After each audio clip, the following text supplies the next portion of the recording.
کنستائن اس وقت لالا موسیٰ اور جنگ کے اندر جو آپ سب اکٹھے ہوئے ہیں اس ملک کے پاکستانی باشعور شہری، تو میں آپ کے سامنے سب سے پہلے ایک بات رکھنا چاہتا ہوں کہ آج ایک تماشا ہو رہا ہے لندن میں، اور یہ کسی دنیا کے ملک میں اس طرح کا تماشا نہیں ہوتا کہ پچھلے 5 دن سے پاکستان کا 3-4 دن سے پرائم منسٹر بھی گیا ہوا ہے اور بھی لوگ گئے ہوئے ہیں، اور مقصد ان کا کیا ہے؟ وہاں جا کے فیصلہ ہو رہا ہے کہ پاکستان کا آرمی چیف کون بنے گا۔ میں ذرا اپنی ساری قوم کو کہتا ہوں کہ ذرا غور کریں کہ اس ملک کے ساتھ کیا ہو رہا ہے، کہ جو ہماری نیشنل سیکیورٹی کا سب سے اہم عہدہ آرمی چیف کا، اس کا فیصلہ کدھر ہو رہا ہے؟ لندن میں بیٹھ کے۔ فیصلہ کون کر رہے ہیں؟ اس ملک میں ایک کنوکٹڈ آدمی، ایک سزا یافتہ آدمی، ایک مفرور جھوٹ بول کے ملک سے باہر گیا، دوسری دفعہ جھوٹ بول کے ملک سے باہر گیا، وہ فیصلہ کر رہا ہے۔ اس کے ساتھ اور کون ہے؟ اس کے بیٹے ہیں جو اس ملک سے باہر بھاگ کے گئے احتساب سے، ان کے دور میں، نون لیگ کے دور میں۔ اور کیوں گئے؟ کیونکہ وہ جواب نہیں دے سکتے تھے کہ اربوں روپے کی پراپرٹیز ان کی لندن میں کدھر سے آئیں، اور انہوں نے کہا ہم پاکستان کے شہری نہیں ہیں۔ 3 دفعہ پرائم منسٹر کے بیٹے کہتے ہیں ہم لندن کے شہری نہیں ہیں، کیونکہ وہ جواب نہیں دے سکتے کہ اربوں روپے کی وہ حسن نواز، وہ کم از کم 10 ارب روپے کی جو پراپرٹی اس نے لندن میں لی، وہ کدھر سے آئی۔ ساتھ ہے ان کی بیٹی جو پینما میں اس کے نام پہ یہ 4 بڑے بڑے محلات کا انکشاف ہوا تھا، جو سب نے حسین شریف نے کہا کہ الحمدللہ ہمارے ہیں، نواز شریف نے کہا ہمارے ہیں، لیکن یہ نہیں بتا سکتے کہ پیسہ کدھر سے آیا۔ تو وہ وہاں بیٹھے ہوئے ہیں، اسحاق ڈار کے بیٹے وہاں بیٹھے ہوئے ہیں جو کہ ملک سے باہر بھاگے ہوئے ہیں، اور اسحاق ڈار بھی ملک سے باہر بھاگا تھا جب تک NRO نہیں دیا، اور ہینڈلرز نے اس کو یہ یقین دہانی نہیں کی کہ فکر نہ کریں آپ آ جائیں تو آپ کو کوئی نہیں پکڑے گا۔ تو یہ وہ لوگ، اور جس میں پھر شہباز شریف کا بیٹا بیٹھا ہوا ہے، سلمان شہباز، جو احتساب سے بھاگا ہوا باہر۔ تو وہ جو اس ملک کے چوروں کا ٹبر ہے، وہ فیصلہ کر رہا ہے اس وقت اس ملک کے مستقبل کا۔ تو میں ہی اپنی ساری قوم کو یہ بتانا چاہتا ہوں کہ یہ کسی دنیا کے مہذب معاشرے میں یہ تصور بھی نہیں کوئی کر سکتا کہ یہ ہوگا کہ ملک کے اہم فیصلے ملک کے باہر ہوں اور وہ لوگ کریں جو 30 سال سے ملک کے پاسا چوری کر کے باہر لے کے جا رہے ہیں۔ اور میں دوسری بات کہ شہباز شریف کے اوپر ایک اخبار کے اوپر اس نے ہرجانہ کیا کہ میری توہین کی گئی ہے، اور اس نے جا کے عدالت میں چلا گیا۔ اب شہباز شریف کو نہیں پتا تھا کہ برطانیہ کی عدالتیں کیوں، ونسٹن چرچل ان کے جو بڑا اسٹیٹسمین تھا، اس نے کیوں کہا جب برطانیہ ہٹلر کی دوسری جنگ عظیم میں جب تباہ کر رہے تھے برطانیہ کو، تو اس نے کیوں کہا، اس نے جب کسی نے پوچھا ہم بچ جائیں گے، اس نے کہا کیا ہماری عدالتیں انصاف دے رہی ہیں؟ تو انہوں نے کہا جی دے رہی ہیں۔ تو انہوں نے کہا کوئی دنیا کی طاقت ہمیں نہیں ہرا سکتی۔ ان کی عدالتوں کے اندر یہ چلا گیا شہباز شریف، اور اب انہوں نے 8 یا 9 دسمبر کو اس کو بلا لیا، اس سے جواب مانگے ہیں۔ اب شہباز شریف کو غلط فہمی ہوئی ہے کہ ٹیلی فون اٹھا کے تو جج کو کہہ کے جی بے نظیر کو 3 نہیں 5 سال سزا دینا ہے، اس کے جو ماضی میں بریف کیس پکڑ کے کوئٹہ بینک پہ جانے والا، بینچ کو خریدنے والا، اس کو یہ نہیں پتا کہ وہ کدھر پھنس گیا جا کے۔ اور ان کے لیے سب سے بڑا اب یہ چیلنج ہوگا شہباز شریف کے لیے کہ عدالت میں اب انہوں نے بتانا پڑے گا کہ کیا جو اس نے الزامات لگائے، اور اس نے بڑے، جو ان کا اخبار ڈیلی میل ہے، بڑے سنگین الزامات لگائے ہیں اس کی چوری کے اوپر۔ تو یہ میں صرف آپ کو اب بتانا چاہتا ہوں، یہ ہے فرق۔ کیوں وہ معاشرے میں خوشحالی ہے، کیوں یہاں سے لوگ نوکریاں ڈھونڈنے جاتے ہیں باہر، کیوں یہاں آپ کے لالا موسیٰ سے خاص طور پہ اور یہ سارا گجرات، لالا موسا، اوپر جیلم، اتنے لوگ میں ملا ہوں یورپ میں، نوکریاں ڈھونڈتے ہیں پاکستانی، ہمارے پنجاب کے شہری اسکینڈینیویا میں کیوں جاتے ہیں نوکریاں ڈھونڈنے؟ وہاں کے وسائل ہمارے سے زیادہ نہیں ہیں، لیکن ادھر انصاف ہے۔ دیکھیں، بار بار میں آپ کو ایک چیز سمجھاتا ہوں اپنی قوم کو، کیونکہ میرا کام ہے آپ کی تربیت کرنا۔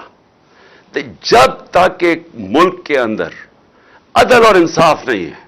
قانون کی حکمرانی نہیں ہے، وہ معاشرہ خوشحال نہیں ہو سکتا،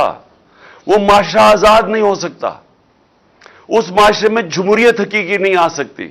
حقیقی آزادی نہیں آ سکتی۔ وہ معاشرے کے اندر جدھر کمزور کو طاقتور سے قانون تحفظ نہیں دیتا، وہاں جنگل کا قانون ہوتا ہے۔ وہ جو مرضی آپ کر لیں، آپ اچھی سے بھی پالیسیز لے آئیں، وہاں غربت ہوگی۔ ساری جس کو کہتے ہیں ڈیولپنگ ورلڈ، جو غریب ملک ہیں، ان سب کی یہی کہانی ہے۔ تو میں اس لیے بار بار آپ کو سمجھاتا ہوں میرے پاکستانیوں، کیونکہ میں نے یہ ملک دیکھے ہوئے ہیں، میں نے ٹائم گزارا ہوا ہے یہاں، مجھے پتا ہے۔ اس لیے میں نے 26 سال پہلے انصاف کی تحریک شروع کی تھی کہ یہ ایشین ٹائیگر نہیں بننے لگا پاکستان، لاہور کو پیرس نہیں آپ بنا سکتے۔ جب آپ عدل اور انصاف کا نظام لے کے آئیں گے، یہاں کی قوم کو آزاد کریں گے، حقیقی آزادی دیں گے، یہ قوم خود ہی اس ملک کو اٹھا لے گی۔ یہاں جو بیرون ملک پاکستانی بیٹھے ہیں، جو میری آج سن رہے ہوں گے مجھے، میرا ان سے انٹریکشن ہے، ان سے پوچھے تو صحیح کیوں نہیں وہ پاکستان میں آ کے پیسہ لگاتے؟ وہ سب سے پہلے آپ کو کہیں گے کہ ہم اس لیے پیسہ نہیں لگاتے پاکستان میں آ کے کہ ہمیں ڈر ہوتا ہے کہ اگر ہم پلاٹ لیتے ہیں تو اس کے اوپر قبضہ ہو جاتا ہے اور ہم قبضہ نہیں چھڑا سکتے۔ تو ہم کاروبار کیسے شروع کر سکتے ہیں جس ملک کے اندر ہمیں قانون تحفظ نہیں دیتا، جس میں ایک فکرہ استعمال کیا جاتا ہے، کانٹریکٹ انفورسمنٹ نہیں ہوتی۔ جب اس ملک میں ہماری سرمایہ کی حفاظت ہی نہیں ہوتی تو ہم کیسے اس ملک میں پیسہ لگائیں گے؟ اور دوسری بات وہ یہ کہیں گے، خاص طور پہ برطانیہ میں جو بیٹھے پاکستانی ہیں، کہ یہ جو ملک کے سربراہ ہیں جو ہمیں کہتے ہیں کہ پاکستان میں اپنا پیسہ لے کے آؤ، تو اپنا پیسہ تو پاکستان سے باہر بھیج رہے ہیں، ان کے تو بڑے بڑے محلات باہر ہیں، ان کے کاروبار باہر ہیں، تو یہ ہمیں کہہ رہے ہیں کہ پاکستان میں پیسہ لگاؤ، اور وہ یہ کہتے ہیں کہ یہ پیسہ باہر کیوں بھیجتے ہیں؟ نمبر 1 چوری کا پیسہ ہے، کیونکہ اگر چوری کا پیسہ کیوں باہر بھیجنا پڑتا ہے کہ پاکستان میں نظر آ جائے گا۔ یہاں اب اگر ایک دم ان کی دولت میں اربوں روپے کا اضافہ ہونا شروع ہو جائے تو پوچھیں گے تو صحیح نا قوم کے کدھر سے پیسہ آیا؟ وہ یہ جواب نہیں دے سکتے کیونکہ چوری کا پیسہ ہے، اس لیے ان کو باہر بھیجنا پڑتا ہے۔ اور یاد رکھیں جب باہر بھیجتے ہیں، اور میں یہ بار بار آپ کو اس لیے بتاتا ہوں کہ جب آپ کا ملک کا پیسہ چوری کر کے، جس طرح یہ ٹی ٹی کیس ہے شہباز شریف کا اور بیٹوں کا، کہ یہ پوری ایک گاڑی میں پیسہ، پہلے وہاں سے ان کے ماڈل ٹاؤن کے گھر سے وہ گاڑی میں پیسہ رکھا جاتا تھا، پھر پولیس گارڈ لے کے جاتی تھی ہنڈی اور حوالے، جدھر سے یہ پیسہ ڈالر میں چینج ہوتا تھا اور پھر باہر بھیجتے تھے، اور پھر جو پیسہ پاکستان منگوانا ہو تو وہ ایک ان لوگوں کے نام پہ لے کے آتے تھے جو کبھی پاکستان سے باہر ہی نہیں گئے، مثلا، اور زرداری بھی یہی کرتا تھا، تو وہ پاپڑ والا اور چینی والا اور یہ وہ لوگ ان کے پاسپورٹ لیتے تھے اور کہتے تھے جی انہوں نے باہر سے ریمیٹنسز بھیجی ہے۔ تو خود ہی قانون بنایا تھا 1992 میں کہ جی اگر باہر سے کوئی پیسہ بھیجے گا تو کوئی سوال نہیں پوچھا جائے گا، اور یہ حدیبہ پیپر مل بھی یہی کیس تھا، زرداری کا بھی یہی کیس ہے، وہ جو فیک اکاؤنٹس کا ان کے بھی یہی کیس ہے۔ تو یہ وہاں سے انہوں نے پیسے باہر پہلے چوری کر کے، چوری کا پیسہ باہر، ریمیٹنس سے واپس جس کی ضرورت ہے، باقی پیسہ ان کا باہر پڑا ہے۔ جو ان کا زیادہ تر مال ہے، یہ دونوں بڑے بڑے خاندانوں کو، یہ باہر پڑا ہوا ہے پاکستان سے، اور بڑی شان و شوکت میں وہاں رہتے ہیں، اور یہ اس ملک کا المیہ ہے کہ یہ ہر تھوڑی دیر کے بعد ان کو این آر او ملتا ہے، پھر واپس آتے ہیں، پھر لوٹتے ہیں، پھر پیسہ باہر لے جاتے ہیں۔ اور یہ آپ کے سامنے ہو رہا ہے اس وقت، یہ جو تماشا ہے کہ سارے جناب لندن کی طرف دیکھ رہے ہیں، چور بیٹھ کے فیصلہ کر رہے ہیں کہ پاکستان کا آرمی چیف کون ہوگا۔ یعنی مجھے حیرت ہوتی ہے کئی دفعہ کہ یہ جب ہم ہم نے ہم یہ سوچتے ہیں کہ یہ اللہ یہ ہم کس دنیا میں رہ رہے ہیں کہ کسی بھی دنیا کے ملک میں یہ مجھے کوئی بتا دے، میں برطانیہ میں پتہ نہیں کتنے 20-30 سال گزارے ہیں،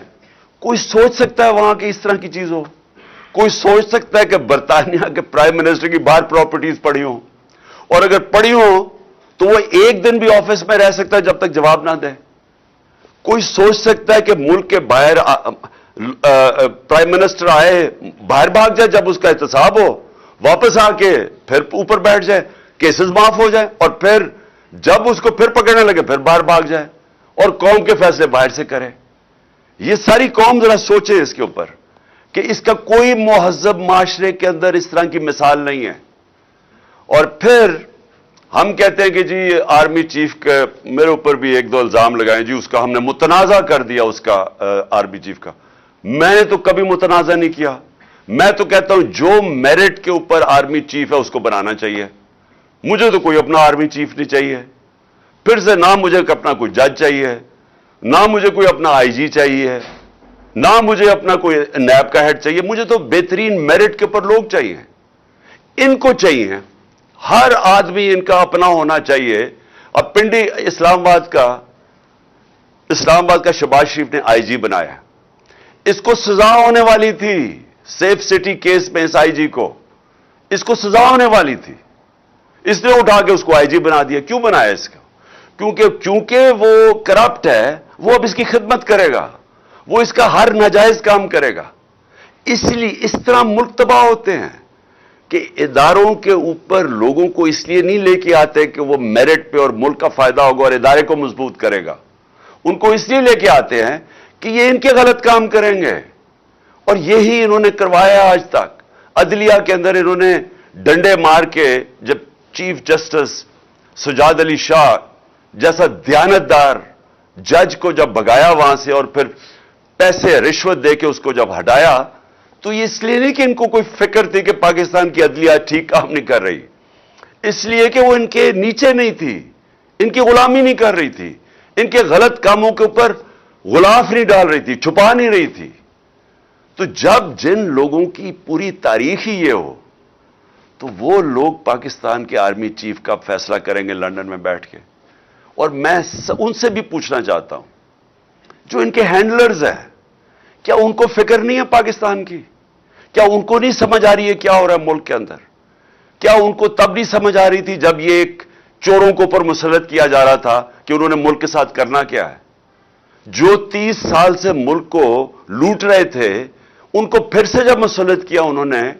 تو کیا ان کو یہ نہیں نظر آ رہا تھا کہ انہوں نے کرنا کیا ملک کے ساتھ؟ تو یہ جو ہو رہا ہے یہ ہونا تھا، کیونکہ انہوں نے ماضی میں بھی یہی کیا ہے۔ میں یہ سوال پوچھتا ہوں کہ کون ذمہ دار ہے اس کا کہ جو پاکستان چھوڑ کے گئے تھے ہم، جو عدم اعتماد سے پہلے مارچ کے اندر جو پاکستان تھا، مجھے وہ بتائیں۔ آج پاکستان کی بزنس کمیونٹی سے پوچھیں، پاکستانی کسانوں سے پوچھیں، پاکستان کے مزدوروں سے پوچھیں کہ وہ کس طرف پاکستان جا رہا تھا۔ 17 سال کے بعد ہماری بہترین ملک کے اندر دولت میں اضافہ ہو رہا تھا، جس کو گروتھ ریٹ کہتے ہیں۔ تیسرے سال میں 5.7% ہماری اکانومی گرو کی، اور چوتھے سال میں 6%۔ اور انشاءاللہ اگر ہمیں یہ سازش کے تحت نہ ہٹاتے، ہم نے 7% پہ جانا تھا۔ جو تیل کا تھا، جو اصل ہمیں جھٹکا پڑا تھا تیل کا، تیل کی قیمتیں تو نیچے آ گئی ہیں۔ تو ہم نے جو اپنے لوگوں کو مہنگے ڈیزل اور پیٹرول سے بچایا تھا سبسیڈائز کر کے، وہ ہم یہی سوچ رہے تھے کہ ہم روس سے سستا تیل لیں گے، اور دوسری چیز ہم اور چیزوں سے پیسہ نکال کے، یعنی اور اپنی ڈیولپمنٹ فنڈ سے پیسہ عوام کو سبسیڈائز کریں گے تاکہ بوجھ نہ پڑے عوام پہ، تاکہ مہنگائی نہ ہم روک کے رکھیں۔ انہوں نے آتے ساتھ ہی پہلے تو انہوں نے مہنگائی آسمانوں پہ چلی گئی، ہماری 15 سے 16 تک گئی ہے ہماری مہنگائی ہمارے دور میں، اور انہوں نے شور مچایا ہوا تھا۔ یہاں 27% ہے آج مہنگائی، 50 سال کے بعد سب سے زیادہ مہنگائی ہے آج پاکستان میں۔ اور انہوں نے ان کی وجہ سے، کیونکہ یہ اکانومی نہیں ہینڈل کر سکے، آج روپیہ ان کے دور میں